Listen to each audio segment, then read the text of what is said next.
Jesse, nice to see you holding the coffee for Commercial Coffee this morning. Trying to represent Tim. That's Tim right. Club, I appreciate Club it. You know, I think I saw Linwood with some coffee over there, holding up the Wawa part of coffee today. Purchased right here in Hanover County. I like it. I like it. Leonard, I actually didn't see any coffee with you a minute ago. Do you have your coffee floating by? Okay, you got coffee and you have the backdrop for us, so I appreciate that this morning. Looks like we've got a good strong group in. We do still have people coming in as we're talking right now, but I'm going to go ahead and get us kicked off this morning. First off, to everybody on the online, welcome to Commercial Coffee. It's funny, we are trying new things and trying different things as everything's been unfolding for the last 4 or 5 weeks now. That said, we do have well over 300 attendees today, so thank you for joining us. For those of you that are new to Commercial Coffee, this might be your first one. We don't usually do it virtually. We are usually visiting project sites throughout the Richmond metropolitan area. Interestingly enough, we've done this for 15 years now. The founder of Commercial Coffee, I'm actually very excited because the founder of Commercial Coffee is actually on the line today, Tim Davey. Started Commercial Coffee 15 years ago. He's going to be our moderator for today.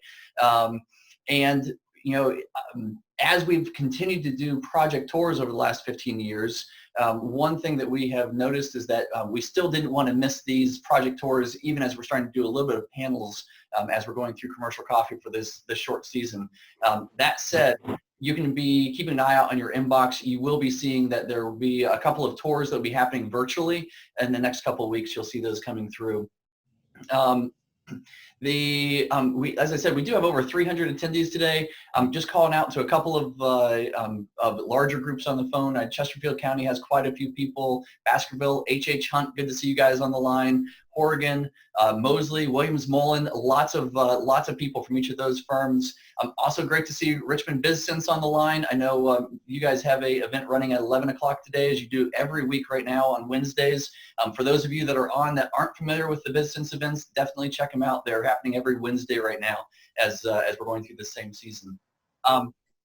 We did do something different this morning than we have done previously, which was we are providing AIA credits and continuing education credits for being a part of this. The reason we're doing that is we know a lot of the associations in Richmond are not able to provide CEUs. So I'm going to tell you right now how to get the CEUs. And basically, if you're a PE or an AIA or other in need of CEUs, we can get those for you. The way to do it is just go to timmons.com. You'll see at the top a button called News. And all you're going to do is click on virtual events. At the bottom of that page is a link that says to get credits for today's event. You will have to enter your AIA number if it's American Institute of Architects, your PE number if you're a PE, and other than that, we'll just provide you with a certificate. So that's a lot of details to kick us off today. Excited about this. That said, let me introduce you to Tim Davey. I think most everybody on this call knows Tim Davey. You know, it's funny when I introduce him, he is, yes, a partner at Timmons Group. He was, excited to work with him as a partner here. That said, the real way I usually introduce you, Tim, is that you seem to know everything going on around Richmond better than anybody else I know. So I'm going to kick things off to him. One comment before we kick things off to him, though, which is you'll see at the bottom of your screen right now is a spot for questions as well as a spot for comments. Feel free to use that during Commercial Coffee. We're going to be going live with questions after each of our presenters has a moment to speak, and we'll be pulling those off of those questions as well as off the chat. I see several of you have already populated the chat, so thank you guys. And Tim, I'll hand it over to you. Hi, good morning, Tim, and thank you for adapting Commercial Coffee. Good morning, everybody. I know there's a lot of friends on the line. I'm talking about adaptation and what we need to be doing in this time. Timmons Group is very fortunate that each of the 4 jurisdictions represented on the line today are good and well long-term clients of our firm. And so we have 4 very good friends that I'm just going to kick things off to very, very quickly to let them talk about how real estate development may be changing in their jurisdictions. We'll start with Jesse Smith in Chesterfield County, then move up into the city of Richmond, and many of you met Leonard Sledge when he hosted us on top of City Hall. It seems like years ago, but it was just a few months ago. And then Anthony Romanello with Henrico County EDA, and then Linwood Thomas with the Hanover County Economic Development Department are all going to give you a snapshot of what commercial real estate and residential real estate is looking like in their jurisdictions. And then we'll open things up for questions. So gentlemen, thank you very much for being here. Jesse, I'm just going to go ahead and kick things off to you. Sure. Thanks, Tim. I'm Jesse Smith. I'm Deputy County Administrator for Community Development here in Chesterfield County, and wanted to thank everybody that's tuned in today, as well as the Tims over at Timmons for having all of us here today. I think thematically you're really going to hear kind of the same thing from everyone, which is that we're all open for business. It may not be exactly the way that we want to do things or how we have done things in the past, but to some degree, I think you're going to find that we're actually doing things better or faster than we have in the past. When we went into this, I guess about a month and a half ago, from a Chesterfield standpoint, in community development, we really triaged it in terms of urgency, and it kind of ended up being even somewhat likability of the trades that we were dealing with. So we started and really prioritized permitting and construction. So the contracting folks, that's really what we wanted to make sure we kept moving. So, the Horgans of the world, we wanted to make sure they were still able to either obtain building permits or trade permits or do whatever they needed to do to keep things moving. And if you go over to the community development building right now, you'll see that while the doors are closed, we can process any permit that we need to, and inspections are still taking place in a timely manner, if not faster than they were before. We're implementing more virtual inspections, so allowing contractors to video or take photographs of certain things to expedite the process and to reduce the amount of contact that we have between people. And in addition, we've done something a little bit different here. We've started allowing our permit folks to take their vehicles home. It sounds like a minor change, but years ago we pivoted away from that, and now we've gone back to it to really reduce the amount of time that people are in the office. So that group is totally up and running. If you need something, they're available. You can call, you can email, whatever you need to do, we will get that done. Kind of the next thing we looked at is plan review. So then we're dealing with more of the architects, the engineers, the Tim Davies of the world. How do we keep those folks moving? And we have pivoted to more of an electronic plan review, where now we are setting up SharePoint sites for site plans and subdivisions and still processing those with a limited amount of paper, but for the most part, we have plan reviewers that have actually taken their desktop PCs home and are almost completely working from home. So that was another change.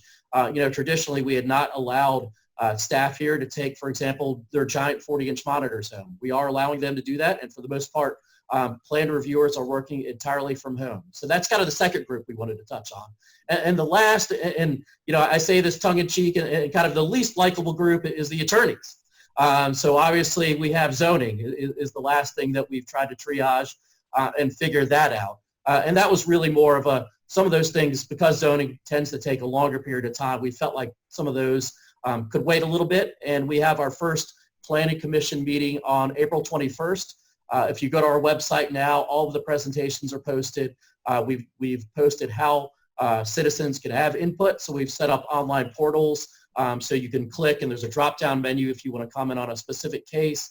And all of the case information is there, including information from staff as well as the applicants. And that meeting will be held next week. It'll be a virtual meeting. We'll use Microsoft Teams to do that. And we feel like by having this really whole week of citizen input, we've done a good job, if not better than we have in the past, in terms of making sure that we understand what citizens' concerns are relative to each of those cases. Citizens can enter comments. Those will then be posted to the internet so folks can see them every evening. Planning commissioners can see them, and they'll be provided copies as well. So from a Chesterfield perspective, that's what we're doing to keep things moving. I can say with confidence that there's nothing that we were doing prior to the pandemic that we aren't doing now. We had a banner month in March in terms of building permits and inspections, and we anticipate, at least for the short term, that's going to continue to happen. Now, if this stretches longer, certainly that may change, but we are indeed open for business. And I'll close with that. Jesse, that's fantastic, and a good high level, a quick overview for people. And I think what we'd like to do now is see if we can ask Leonard to go ahead and chime in. Leonard, and tell us sort of Sure. what development looks like in the city of Richmond. Sure, I appreciate it. Good morning, everybody. We are hopeful that everybody is practicing great hand washing techniques and using those distilleries to find sanitizer you can't find in Target or Walmart. The city of Richmond is absolutely open for business. We never stopped. Obviously, all of us had to rethink how we approach development, how we continue to make processes easy and convenient for the development community, for everybody in this world that we live in, so that we can continue doing the things that we are able to. From a plan submission standpoint, plans are still being submitted online. Also, we're receiving plans via U.S. Mail, FedEx, UPS. There's a portal for people to be able to pay fees associated with plan submission. Also, I'd be remiss if I didn't mention that Jason Carangelo, our building inspector, is on the line this morning with us as well. But, you know, inspections are being done. Third-party inspections are being done. We're having proactive conversations with the development community about industrial projects, commercial projects, a number of things. And so we're optimistic that what COVID-19 has shown us is that we can successfully pivot and continue to support the development community through challenging times and then also through great times. And that's what we've been focused on. In terms of what's next in the city of Richmond, our comprehensive plan, Richmond 300, is still underway. There's a small area plan that people are familiar with, the Greater Scotts Addition small area plan. There's also a very small area plan underway for our downtown area, the area formerly known as Navy Hill, in terms of that project. But we're hoping by late May, according to Mark Olinger, our Director of Planning, that we're close to having drafts ready for prime time, again, just for our comp plan and also those small area plans. And as I'm sure everyone knows, what that will do is really chart the course for how we continue to build and develop in the city of Richmond, and establishes, the grand vision of how we want to see land utilized. I'd also be remiss if I didn't shout the praises of my colleagues in the region, in Hanover County, Chesterfield, and Henrico. We have worked essentially almost around the clock, collaborating with one another in terms of how we help the business community respond to the COVID-19 pandemic. I'm really proud to be an economic development director in this region, working with Linwood, working with Garrett, working with Anthony, and all of our partner organizations. Jesse, that's no slight to you, being a part of that Chesterfield team. But we have been working in ad nauseum as a collective, along with other organizations in the region, to make sure that the businesses we have here continue to grow and thrive, and that we are appropriately positioned to grow and thrive beyond where we're at right now. And so that's all I'd like to share at this time. Leonard, fantastic job. Thank you for that high-level overview. Anthony? You're on mute, Anthony. Thank you. Always difficult to follow Pastor Sledge, but I will do the best I can. Good morning, everybody. Henrico's rolling. We haven't stopped rolling. We've absolutely changed the way we do business.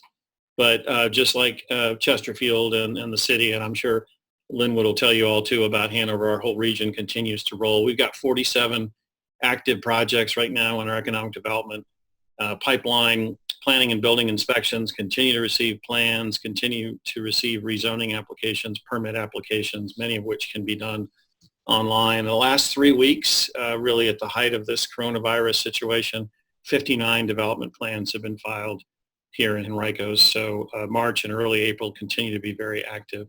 Yesterday, our Board of Supervisors heard 7 zoning cases.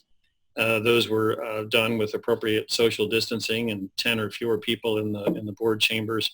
And one additional action that they took was during the state of emergency was to give Joe Emerson, our planning director, authority to approve PODs and subdivisions administratively to help keep things rolling as it's getting more and more difficult to have public meetings. Henrico is a bit of a rarity in our rules that PODs go to the Planning Commission, and those are under administrative approval, at least during this period of emergency.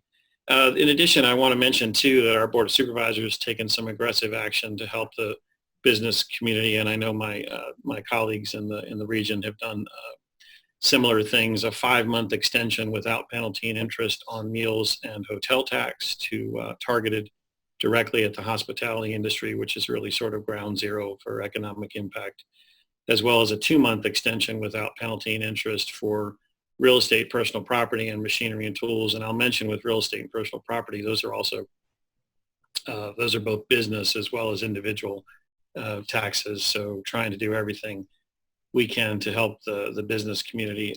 They've also suspended water and sewer disconnections during the emergency period.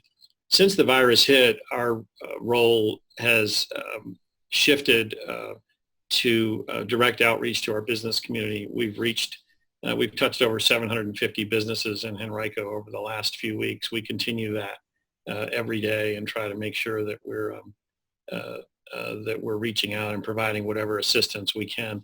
I would mention under Leonard's leadership, we've had a number of good conversations, had a bank webinar yesterday where we're trying to help folks navigate their way through SBA and PPP loans and all of the new acronyms that we've all learned in the last 30 days to help us get folks the federal assistance that is available.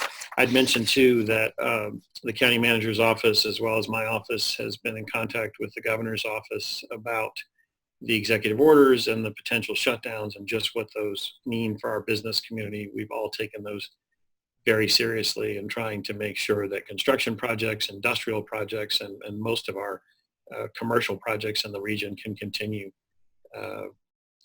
to move forward. Our Board of Supervisors also is committed to raising the threshold one more notch to $500,000 for B-poll taxes. We've been doing that over the last few years, and so that is part of the budget proposal, even though there's some substantial reductions from the budget that was proposed a few weeks ago. That looks like that will make it forward for next year. And then we have a Nourish Henrico initiative, which has really been kind of fun. We've been working with local restaurants to, when they give a meal to our first responders and our field staff, to try to help keep some of our restaurants in the county afloat during this very strange and very difficult time. So we continue to roll, and I want to thank the Tims and the good folks at Timmons for the opportunity today to be with you all. Thank you very much, Anthony. Great summary. Linwood?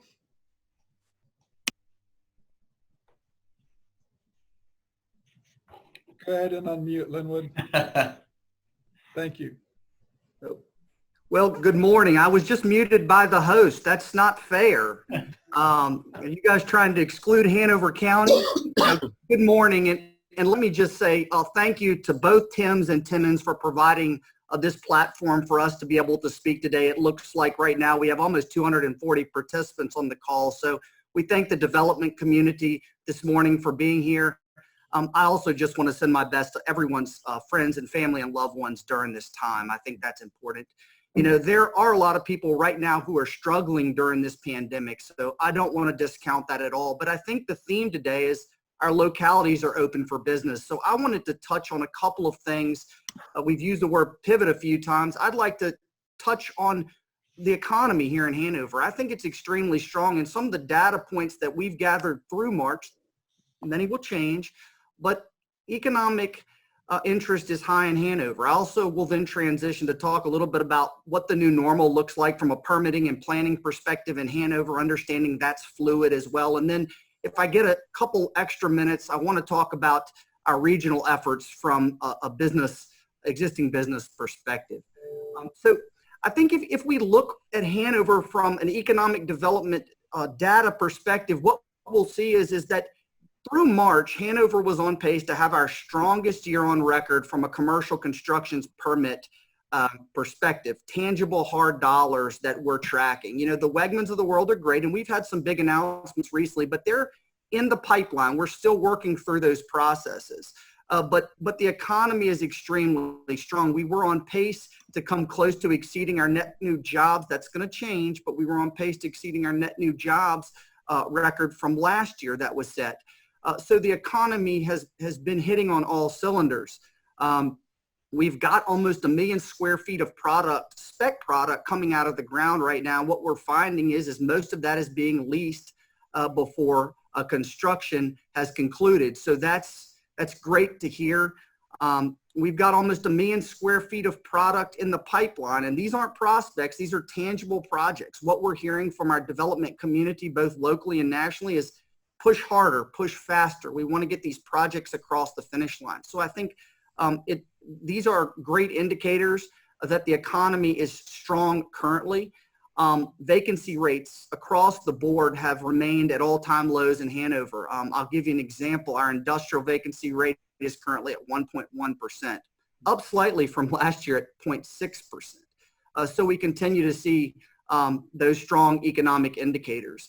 We're continuing during this time to try to add new product to the queue. I think this is a good time to continue to add sites, marketable sites, to our product offerings. We're working with the Timmons of the world to have those queued up and tiered through the Virginia Business Sites Readiness Program. I think our friend Chris Lloyd at McGuire Woods will tell you if we don't have a product, we can't attract prospects. So we're continuing to work in that space to try to be more competitive.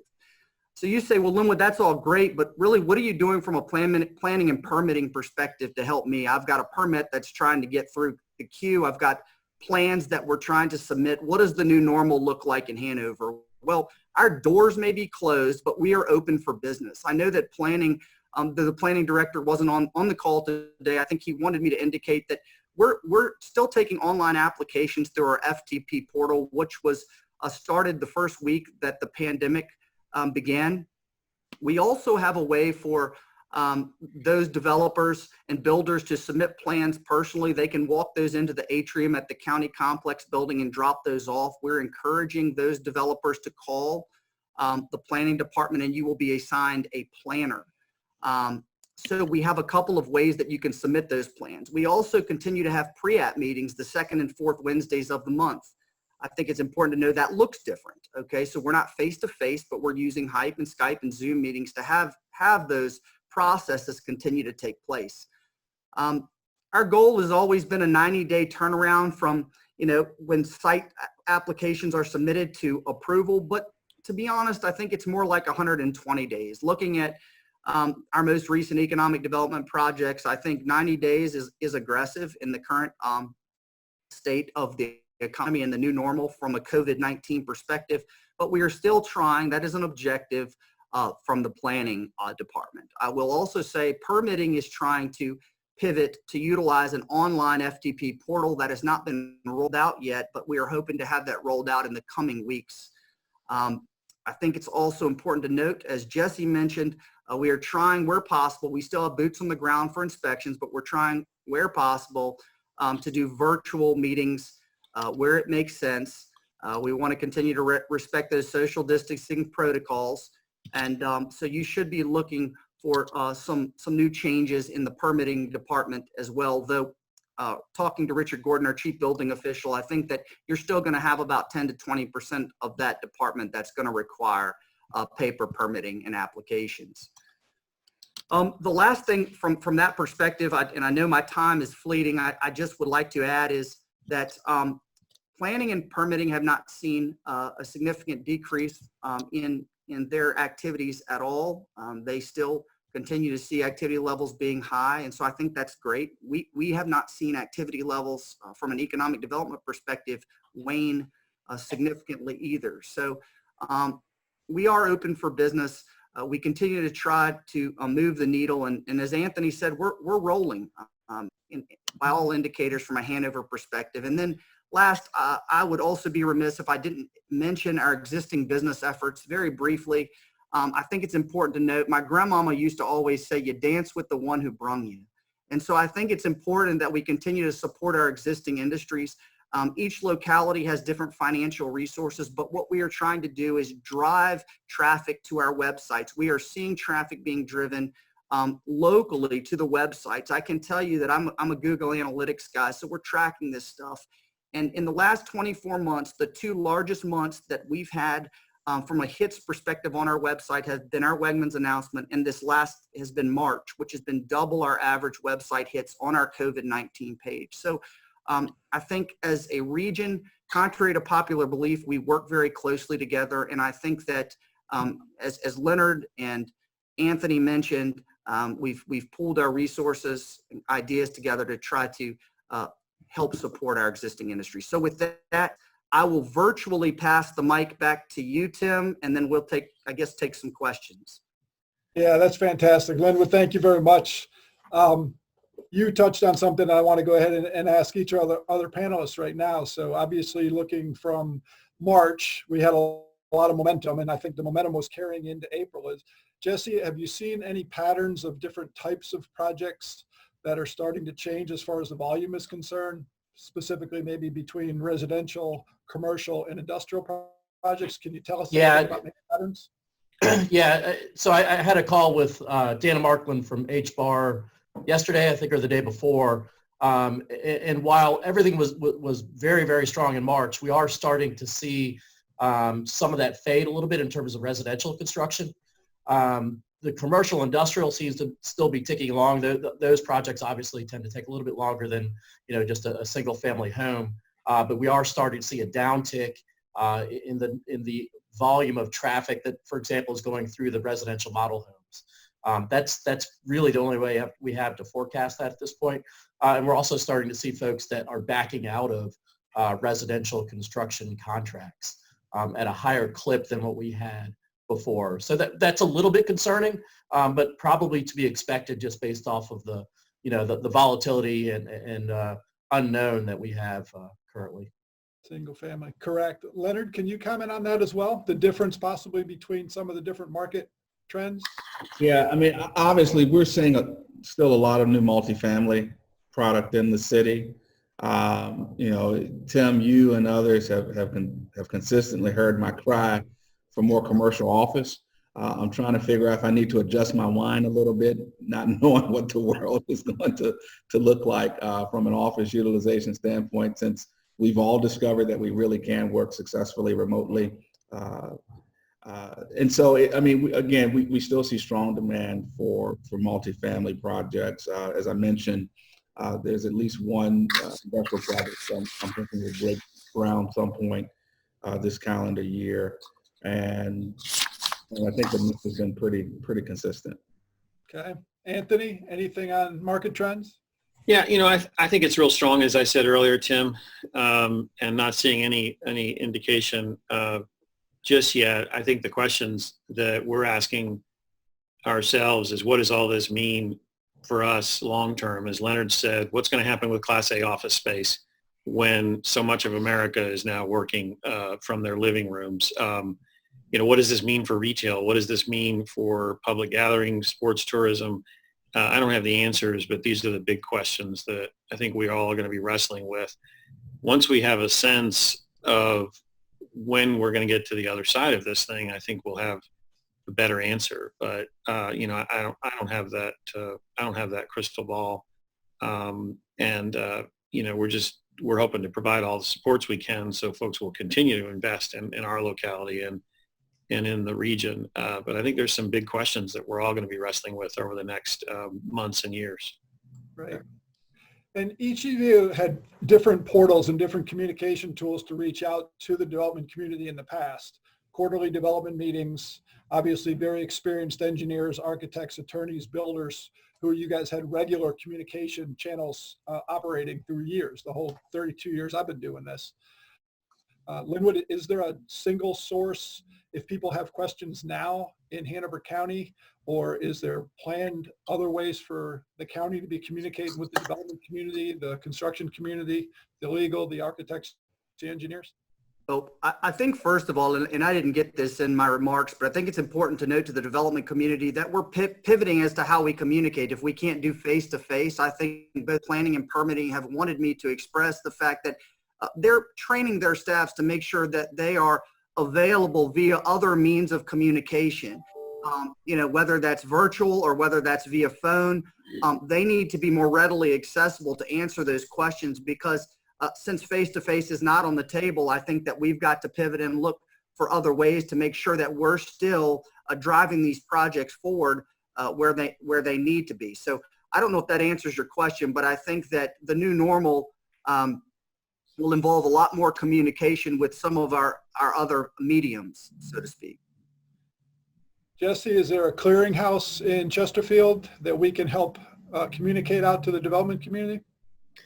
Tim, we're pushing everybody to the website. I mean, that honestly is really the easiest way for us to get out information as well as to receive it. In particular, I would want to point folks to that for any of our upcoming public meetings, whether it's at the planning commission or board level. Those portals are where we're going to be taking the public hearing comments for both of those venues. Okay. Leonard, any planned communication or other channels that you want to try to communicate out to our audience? Yeah, perhaps. I know, again, Jason Carangelo is on the line, and if it's possible to unmute him and he can share his thoughts as well. Jason, you still there? Yeah, we are not able to unmute him at this point in time. Sorry, Leonard. No problem. So guys, don't hold me to any. I can echo your comment. Jason's been fantastic in many of the conversations I've had about trying to be a source of information to people. Yeah. So make sure people have his contact information without trying to overload, obviously, his inbox. But that's what we're looking to try to do, is help. Yeah. I've always encouraged folks, if there is a question or if there is an issue, proactively bring it to our attention via email. I certainly welcome people to email or to give me a call. And, I have a good working relationship with Jason, with Mark Olinger, just so that we can clearly understand what the issue is and what we can do to address and resolve it. Because at the end of the day, if dirt's not moving, if projects aren't going vertical, then that doesn't help the citizens and other taxpayers in the city. And so we want to be proactive. I love to hear you say that. And Anthony, I know you guys meet, I think it was quarterly meetings that you guys used to have with the development community. I don't know if that's even been thought of yet. To renew those conversations and keep the word, help them get the word out. Yeah, absolutely. I don't have a fancy background like Leonard, but 968-8847, that's my cell number. Call anytime. Joe Emerson, Randy Silber, those guys are amazing. They're all over this. And you call us, email us. And Henrico.us and Henrico.com. Those websites are updated daily, and they're going to give you the latest and greatest information, the latest and greatest links that we have for development community and for our citizens. So that's the best thing to do. If you need any help at all, reach out to Joe, to me, to Randy. Got it. Hey, Tim, I know you're working through a lot of the pre-questions as well, the ones that came in from the emails yesterday. Just as we definitely are getting them in and online as whenever you're ready to work through some of those as well. Well, good. One that I'd love to ask each of you guys to touch on a little bit. Many of the audience also is involved in some of the public projects and have relied on the public projects for a long time, whether it's infrastructure projects or municipal projects that are part of your CIP. Jesse, could I start with you and ask, has there been any sort of decisions made or anything you can tell our audience about upcoming changes to infrastructure projects or county CIP? Yeah, we've actually put off adoption of the CIP till next month, but we are starting to have conversations about that. The big change, obviously, is the Central Virginia Transportation Authority and the funding that is associated with that. The governor did sign that, I think it was this past week. So that is moving forward, although some of the dates and some of the funding assignments have changed. In all likelihood, you'll see us back off on some of our CIP projects just due to the economy, but we are still moving forward with quite a few of them as well. Good. Anthony, is there anything you can share about that? That wasn't a question we sort of talked about before, but I know a lot of our audience is interested in that.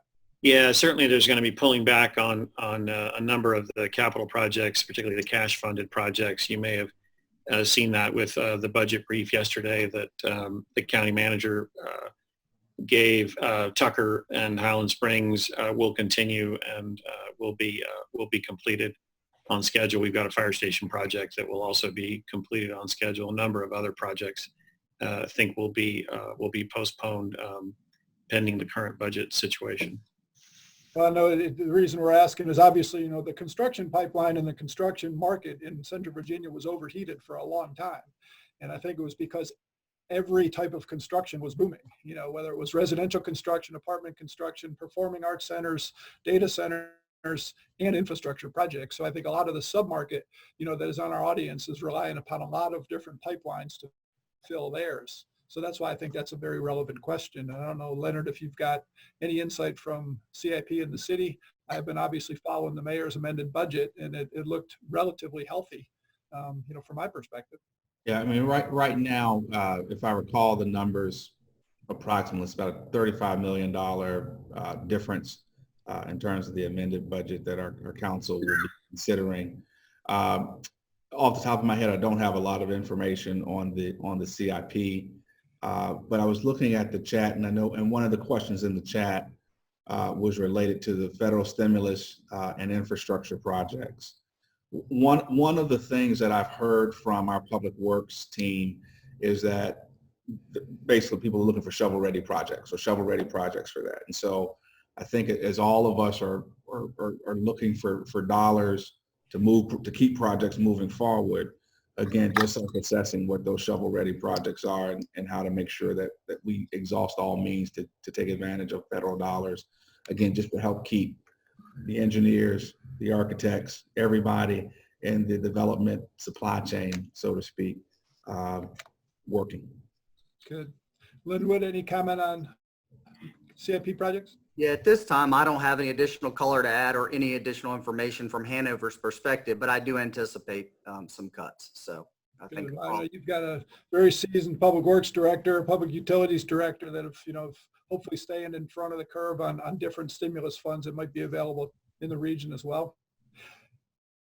I do want your guys' perspective from, as you know, leaders, community leaders, economic developers. I mean, one of the things that businesses are looking for is a way not only to survive, but some are very much looking to thrive by keeping aware of new opportunities that are presented. So as you guys are great ambassadors for the Richmond region, following other cities and regions and states where we possibly see an opportunity for Richmond and the Richmond region to come out of this stronger. I mean, how is our brand surviving sort of in the world, you know, that you guys communicate with external? Let me sort of start with you. Well, first of all, I think it's a strategic approach, and the new normal has changed. We've used that quite a bit, but I think how we're disseminating the message is going to change. We're not going to get on a plane and travel to the UK and Brazil and those international companies for that matter. We're not going to go to California to market our products. So that's got to change. I think what we've got to do is position ourselves to compete with the Nashvilles and the Charlottes of the world, to put ourselves in a perspective to be able to market. And that looks different. So we're going to be utilizing those same technologies in Zoom and GoToMeetings. We're going to be utilizing our partnerships with GRP to try to generate leads. And we're going to have to use these new technologies or technologies that have already been in place to try to better position the region. So when we come out of this thing, we're not behind the curve. Well said, Leonard. You know, Richmond as a city has grown on a percentage basis, has had double digit growth for the past several years. People have come to live in the city from all different sorts of places. And I think it's because they enjoy the quality of life as defined by the person as an individual. I think they enjoy the uniqueness of the city. It really does have a large scale local flavor. I think that the employment opportunities are great. I think that they recognize the proximity to other major markets, such as Northern Virginia, DC Metro. You can get on the train, hour-and-a-half drive. You know, you got an hour and a half to the beach, just a number of different things. And I don't think that will change. I think the relative cost of living is appealing as well. And so I think if anything, from a growth standpoint, economic development growth standpoint, we really have an opportunity to really tout Richmond as a place where people want to live and can work anywhere. It is, and so for that, to me as an economic developer, it's about technology infrastructure throughout the city, whether it be fiber, 5G, whatever, and literally throughout the city, and every cul-de-sac, every street, every apartment complex, whatever. And so I think the growth, because of the type of real estate that we have to be developed, and even existing real estate that we have, just making the most of those opportunities. And then to Anthony's point, to Linwood and to Jesse's point also, on the other side of this, we really don't know what development really will look like yet in terms of space needs, utilization. A vertical tower in downtown Richmond, does that vertical tower have office, hotel, residential, and ground level retail? I mean, is it truly a mixed-use vertical integrated building? Just a number of things. And so a lot to be determined, but really Richmond's position in the region, in Central Virginia and in the Mid-Atlantic as a place where people want to be but can work anywhere. And I think that still bodes well with what we've all embraced over the past decade plus, is that companies go where talent is. Well said. Anthony, how's our brand doing in the world from your perspective? I think we're in a great position, and I would just add to what these guys have said. I mean, I think we're uniquely positioned in a good way in three key areas. One is data centers, which both, I mean, the entire region, but in particular Chesterfield and Henrico have made substantial strides in that. I mean, what we've seen in the last month is how dependent the world is on the internet and how dependent we are on high-speed connectivity. That's been our lifeline. Imagine if this coronavirus had hit 15 years ago, and what the devastation that would have done to our economy, both in the country and in the world. So we are in a great position there with the undersea cables coming right into our region and the potential for high-speed internet. I would mention too, I think we're in a great position from life sciences, biosciences, particularly as we've realized in the last few weeks that we can have 90% of our pharmaceuticals coming from the Far East. That becomes a dangerous point for our country.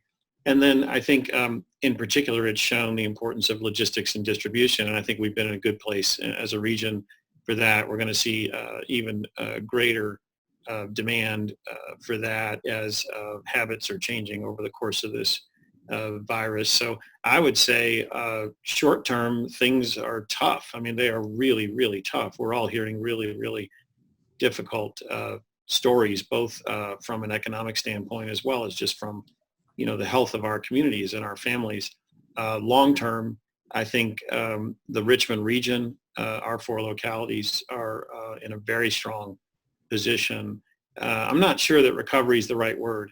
I think it's going to be a new world, and I think we are uniquely positioned to be one of the strongest in America. Tim, could I add one thing? Sure, go ahead. Well, it looks like our colleague Garrett Hart may be providing some commentary via chat, and I thought he brought up a good point. I mean, we're not going to change our location. I think you couple that with the cost to do business, our strong workforce, and I think that you've got in our location, I think in the cost to do business, I think that we're well positioned to come out of this extremely strong. Well, and Jesse, I'm going to get you to, I know food is a big part of Chesterfield's heritage in our region. So can you comment on sort of where you see opportunities for the region and some of Chesterfield's assets to lead our brand? Sure. Yeah, and I did want to echo Garrett's sentiments because I did see that pop up in the chat. But what makes this region great will still be here after the pandemic. Whether it's the urban Whitewater downtown in the city of Richmond or some of the more rural areas that we have here in Chesterfield and even Hanover. In terms of Chesterfield specifically, it's no secret that we have lots and lots of undeveloped land to the west. So I think that's still going to be a key, even if as you see folks pivot to working more from home. That's something that we started to embrace in the past few years. I saw Jonathan Rideout from H.H. Hunt was signed on, at least had scheduled to attend this, but we've worked with him, for example, on providing a rec center in a new development that will really be a co-working space as opposed to just a traditional rec center that's vacant for 12 hours of the day. So we've tried to pivot to more kind of work from home opportunities or co-working spaces. And I think we're going to continue to do that and have really the room and the geography that will permit that. Great. Hey, Tim, let me ask you, so is there a compelling question in there we want to ask each of our panelists to finish up with? Or should Absolutely. I think we actually have a good one in here that will take us to the last part. I do want to make one comment just because I've seen it a couple of times now. Actually, it was Gib early in the discussion here from Emerald Construction jumped in and just really sent a thanks to each of these 4 jurisdictions, the 4 of you, for everything that's been done to help make certain that the construction community stays open right now. And I think that's a sentiment that's been reflected over and over and over again. So anyways, that was a nice comment from Gib over at Emerald. But the question I think would be a good one kind of to wrap us up on is what came from Patrick here. It was what do you anticipate will be adopted long-term, long past COVID-19 as a result of this season that we're in right now?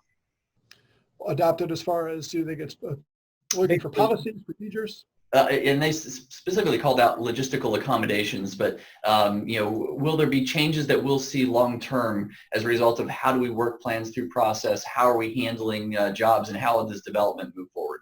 Well, that might be, Jesse, I'll try to maybe frame it this way is, your process is evolving. It's not arrived yet. So if we think 90 days forward from now, is there any thoughts that you guys have had of, so what will be the legacy and what would be the way we'll do business normally if we're looking at this crisis, 6 months from now, looking back on it? Any prediction? Yeah. I think a lot of what we're going to do is going to be virtual. A lot of the meetings we're going to do, a lot of the inspections will go to fully virtual. I know we kind of had dipped our toe into those waters, but now that we've really stress tested the IT environment, I think people are starting to get more and more comfortable with that, not just on our end, but also from the construction end. I know there's still a lot of guys with flip phones out there in the construction industry. And, I think it's past time that we all move to smartphones and start having the abilities to take advantage of the technology that's out there. Good comment, Jesse. Thank you very much. Leonard, want to comment on that or any wrap-up comments? So one, I think we're all going to be wearing masks a lot longer. I think, to Jesse's point, there will be, I think long-term, a lot of things will become more automated. I think that cameras and visioning equipment will become more the norm. We have seen increased utilization of drones. I think we'll see more autonomous and remote types of things happening. And we will, I believe the technology is there. We just have to integrate the technology for our purposes. And I think that, online submission, I don't think people will ever be taken out of the equation totally. But to the extent that we use, technology platforms like we're doing today, it's going to become more of the norm. Anthony, how about you? Any wrap-up comments or comments possibly on where we are a year from now? Yeah, the thing I'm most worried about is that I had to get my wife to cut my hair in the backyard on Saturday. And I'm hoping that doesn't continue with this. I think I'm thinking of the Great Recession. There's really no comparison to this except maybe economically. But what I would say, when we went through that experience now 12 years ago, 13 years ago, there were a number of things, maybe a third of what we did, that we realized we should have been doing anyway. And I think that that's one of the big lessons here of the coronavirus, is that there's a number of things and people that I should have been talking to and communicating with that I'm doing now, that it just didn't occur to me before. And I think those will be one of the, if there's anything good that comes out of this, is the connections and the things that we should have been doing, both internally and externally, that now we will be doing. Now we're forced to do it. In the long run, we're going to realize we should have been doing it anyway. Thank you. Linwood, I'll give you a chance for final comment or a prediction. Yeah, and just we're resilient. Americans are resilient. We will adopt these new policies and move them forward and be more competitive for it. You never wish that there's a great recession or a pandemic, but I think out of these things comes some good protocols and procedures that we take moving forward, so we can be more competitive and makes us better as a society overall. I don't have much else to add other than that. All right. Well, let me plead, Linwood, thank you very much. Jesse, thank you. Anthony, thank you very much. Leonard, thank you for giving us some time today. Tim, I'm going to turn it back to you. Perfect. I'm going to take 60 seconds here as we wrap up just to likewise reflect the thank you. It's great when you get to sit in a panel discussion and see everybody stick through to the end. That just talks about the importance of what we're talking about today, of things changing for the future. Obviously, commercial coffee has changed as a result of this. We are excited to see what happens this next month. Keep your eye out in your inboxes. We will continue to adapt to make certain that that we are helping as best as we can.